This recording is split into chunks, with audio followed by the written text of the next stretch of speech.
नमस्कार दोस्तों, स्वागत है आपका फिर से एक नई वीडियो में। तो दोस्तों, आपको पता है वेज सीलिंग का जो केस है, कोर्ट केस है, वो काफी टाइम से चल रहा है। इस पर यहाँ पर एक सवाल उभर कर आता है जो कि बहुत जरूरी है, क्योंकि देखिए सरकार ने वेज सीलिंग की जो लिमिट है उसको 15,000 रुपए पे अटका कर रखा है। जो आपकी पेंशन है, आपकी पेंशन को सरकार कितना मानती है, यानी कि आपकी जो सैलरी है उसको सरकार 15,000 रुपए मानती है। भले आपकी सैलरी 40,000 हो, 50,000 हो या फिर 1 लाख हो, उसको सरकार 15,000 ही मानेगी और उस 15,000 की जो लिमिट तय की है उसी के हिसाब से आपकी पेंशन की रकम काटती है, जो कि लगभग 8.33% होती है। 8.33% के समथिंग आपकी पेंशन काटी जाती है। ठीक है, तो इस हिसाब से देखा जाए तो आपको 15,000 का आधा यानी कि 7,500 रुपए पेंशन के रूप में मिलते हैं। ठीक है, अभी यहाँ पर कोर्ट केस चल रहा है। अभी उस कोर्ट केस में अगर सरकार फैसला सुनाती है कि आपका जो 15,000 की वेज सीलिंग है उसको बढ़ाकर 21,000 रुपए कर दिया जाए, तो आपकी जो लिमिट है, क्या जो पेंशन है उस पर क्या असर पड़ेगा 21,000 का, या फिर ऐसी स्थिति में अगर कोर्ट केस इस लिमिट को बढ़ाए बगैर पूरी जो वेज सीलिंग है उसको हमेशा के लिए हटाने का अगर फैसला कर दे, तो इसका पेंशन पर क्या असर पड़ेगा। मतलब एक हिसाब से देखा जाए तो भयंकर असर पड़ने वाला है।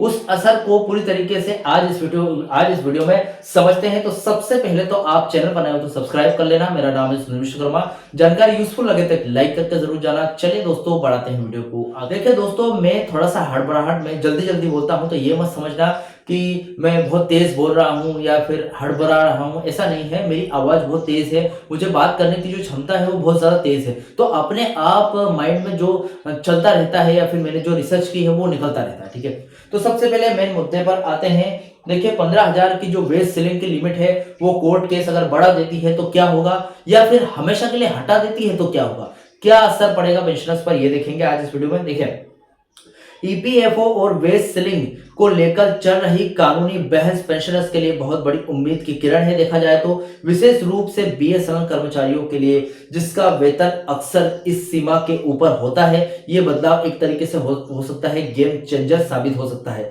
यहाँ इस पूरे मामले को गहराई से समझते हैं, वो भी पॉइंट बाय पॉइंट। सबसे पहला पॉइंट है वेज सीलिंग क्या है, ये समझना बहुत जरूरी है। देखिए, वर्तमान में ईपीएफओ के नियमों के अनुसार पेंशन की जो कैलकुलेशन है वो अधिकतम जो सीमा है 15,000 रुपए है। आपकी जो वेतन है, आपकी जो सैलरी है, वो आपका डीए और आपकी सैलरी, बेसिक सैलरी दोनों मिलाकर भले ही 25,000 हो, 50,000 हो या फिर 60-70,000 रुपए हो, लेकिन सरकार की तरफ से यानी कि ईपीओ जो कैलकुलेशन होगी तो किस कौन से वेतन पर होगी, 15,000 फिक्स कर दिया गया है। एक बार किया था तो 15,000 से ऊपर लिमिट कभी बढ़ाई नहीं। अब आपका वेतन 15,000 है तो आपकी जो पेंशन मिलेगी वो तो 7,500 रुपए ही मिलेगी पर मंथ। देखा जाए तो उसकी कैलकुलेशन के 15,000 रुपए तय किए गए हैं। भले ही आपका वास्तविक वेतन 50,000 है, लेकिन पेंशन फंड ईपीएस 95 में जो योगदान है केवल 15,000 रुपए के आधार पर ही गिना जाता है। अभी यहाँ पर सेकंड पॉइंट है, यदि जो सीमा है, यदि लिमिट 15,000 से बढ़कर 21,000 रुपए हो जाती है तो क्या होगा। अगर कोर्ट या सरकार इसे बढ़ाकर 21,000 रुपए कर देती है तो आपकी पेंशन का जो कैलकुलेशन का आधार है, ठीक है, पेंशनेबल सैलरी बढ़ जाएगा। एक गणितीय फॉर्मूले से समझते हैं तो देखा जाए तो आपकी पुरानी पेंशन को, मेरे पास अभी मार्कर नहीं है, मैं आपको डायरेक्ट बता देता हूं। आपकी पुरानी पेंशन को अगर हम देखिए, पुरानी पेंशन कितनी थी, 15,000 आपकी फिक्स सैलरी थी। पुरानी जो तय की गई सीमा थी, लास्ट लिमिट थी, 15,000 से आपकी पेंशन निकाली जाती थी और उसी से 15,000 का 8.33% हिस्सा आपको मिलता था। ठीक है, तो इस हिसाब से मंथली आपकी 7,500 रुपए पेंशन बनती है। अगर कोर्ट इसको बढ़ा देती है यानी कि 15,000 का 21,000 रुपए कर देती है तो 21,000 के हिसाब से आधा कितना होगा, यानी कि 10,500 रुपए आपको हर महीने आपकी यानी कि वेज सीलिंग बढ़ गई तो आपकी पेंशन भी बढ़ जाएगी। ठीक है, तो ऐसे इस तरीके से आपकी जो पेंशन में हर माह यानी कि हर महीने पहले 7,500 रुपए मिल रहे थे, अब हर महीने आपको 3,000 रुपए बढ़कर 10,500 रुपए के समथिंग मिलेंगे। हर महीने बढ़ोतरी कितनी हुई, 3,000 रुपए की बढ़ोतरी हुई सिर्फ वेज सीलिंग को बढ़ाने से। वेज सीलिंग की लिमिट को बढ़ाने से 3,000 रुपए आपकी पेंशन में बढ़ गए। अब ये मान के चलिए कि अगर वेज सीलिंग की लिमिट बढ़ाए बगैर सिर्फ वेज सीलिंग की लिमिट को नहीं बढ़ाना है, पूरी तरीके से वेज सीलिंग को खत्म करना है यानी कि हटाना है, तो इससे क्या है कि इससे क्या होगा, क्या असर पड़ेगा, बहुत भयंकर असर पड़ने वाला है। देखिए, यदि वेज सीलिंग पूरी तरीके से हट जाती है यानी कि एक्चुअल सैलरी पर आपकी पेंशन की कैलकुलेशन करी जाए, यानी कि आपकी एक्चुअल सैलरी अगर 50,000 है 50,000 की कोई लिमिट नहीं है आपकी सैलरी में, डायरेक्ट आपके एक्चुअल सैलरी में से आपकी पेंशन दी जाए तो आपकी पेंशन में कितना इजाफा हो सकता है। पहले पुराने जो लिमिट 15,000 पर आपको कितना मिल रहा था, 7,500 रुपये पेंशन मिल रही थी हर पर मंथ।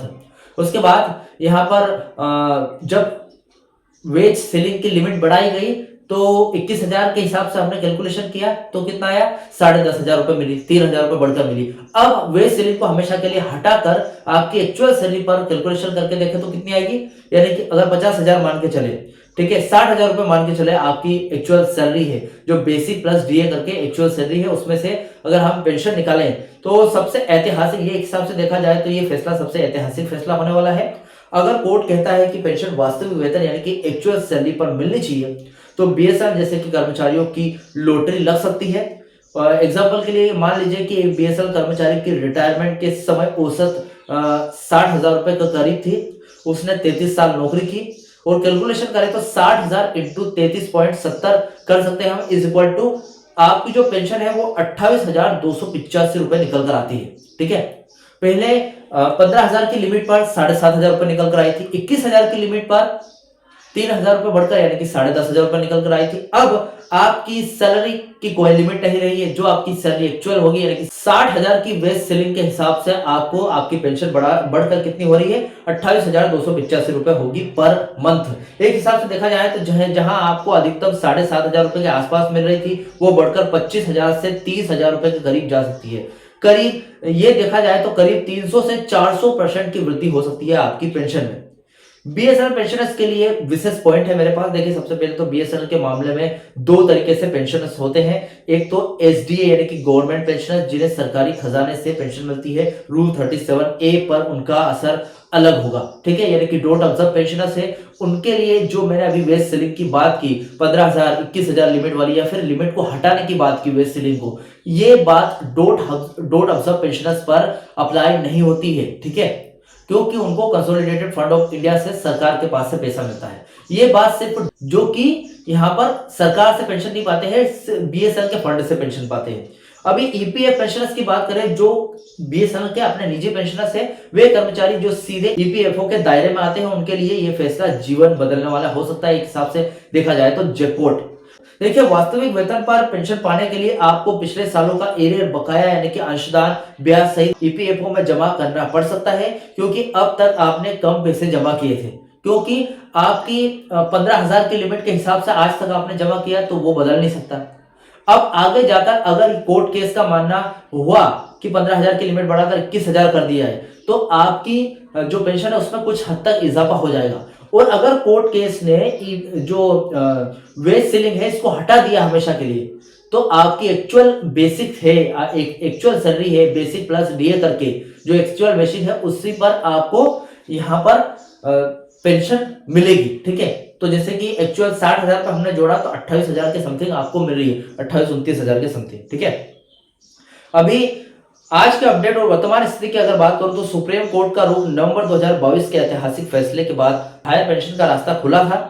अब बहस इस बात की है कि क्या भविष्य के लिए 15,000 की लिमिट को हमेशा के लिए खत्म कर देना चाहिए या इससे बढ़ाकर 21,000 की जो ईएसआई की सीमा है उसके तहत कर देना चाहिए। अब कौन सी लिमिट बढ़ाएगी वो कोर्ट पर डिपेंड करता है। सरकार के पक्ष की अगर बात करूं तो केंद्र सरकार और ईपीएफओ इस पर वित्तीय बोझ का हवाला दे रहे हैं। हालांकि यूनियनों का तर्क है कि पेंशनर्स का जो हक है उनकी वास्तविक वेतन पर होना चाहिए। ठीक है, यानी कि फिलहाल जो आपकी वास्तविक वेतन है ये पेंशनर्स के हक की बात की जा रही है यूनियनों की तरफ से, लेकिन सरकार इसके खिलाफ है।